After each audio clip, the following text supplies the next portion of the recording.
Reading culturally interesting and entertaining short stories to enhance your English is an easy way to improve your English language skills. This book contains a selection of 100 short stories for beginners with a wide range of genres, all prepared specifically for English language learners. This book aims to teach different English vocabulary and phrases associated with short stories and to improve your English language skills in a short time. All stories are written by an English linguist and native speaker from England to ensure you can learn from authentic material while fine-tuning your English vocabulary and improving your comprehension. The content is intended mainly for elementary to intermediate level learners, but it will also be useful for more advanced learners as a way of practicing their reading skills and comprehension of the English language.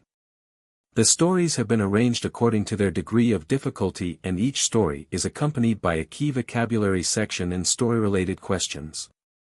Using this book effectively for beginners, it's probably more beneficial to glance through the story first and then read aloud. Then review the key vocabulary section and reread the story once more or until you get a grasp of the story. Then carefully read the story at your own pace until you understand each sentence. Vocabulary will be introduced to you at a reasonable pace, so you're not overwhelmed with difficult words all at once. Here, you won't have to look up every other word. Simply enjoy the story and absorb new words simply from the story's context. To learn English effectively, you just read each story at a time and study the vocabulary after reading. The English presented in this book is British English, although some of the stories are based on American English. The English contained in this book is written using easy-to-understand grammar and vocabulary that both those at the beginner and intermediate levels can understand, appreciate, and learn from. Some stories are focused on dialogue. These stories contain loads of natural dialogue, so you can learn conversational English as you read. This is doubly beneficial as you will improve your speaking ability as well. Over time, you will build an intuitive understanding of how English functions. This differs from a more theoretical understanding put together via learning rules and conceptual examples. It's more important to reach to finish the story without stopping than to understand every word. The simple truth is that you won't get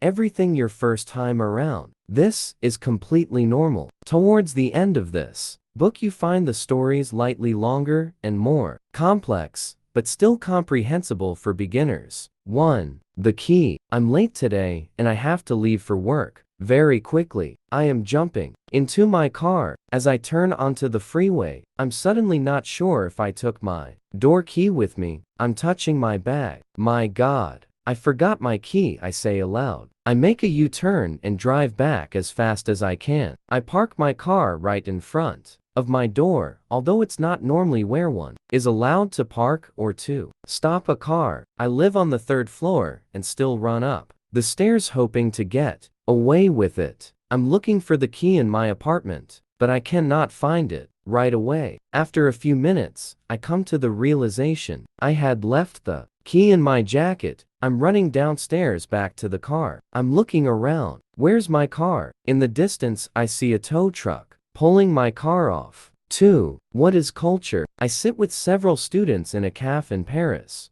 We have an international meeting. Americans, French, and Germans sit at a table and discuss.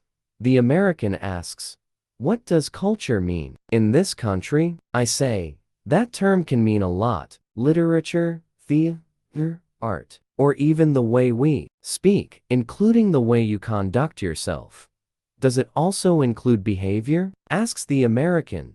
"Behavior in general terms probably is a part of it," says the German. "So that means when I behave I have culture?" asks the American, smiling. "More or less," I reply. "But education and manners would also describe culture." 3. Food poisoning. My brother Mark feels terrible. He's been in bed since yesterday. He has nausea, a headache, coughing, and diarrhea. He also feels exhausted. My father drives my brother to the doctor. He explains the conditions to the doctor and the doctor examines Mark. The doctor finds out that Mark has food poisoning. It's a dangerous situation because Mark is already dehydrated. The doctor also prescribes that Mark stay in bed and take strong medication twice a day. My brother believes his food poisoning comes from a kebab he had eaten the day before when he stopped downtown. 4. The neighbor. My mother and I are watching our new neighbor. Every morning at 8 o'clock, he leaves his house. We're watching him from the kitchen window.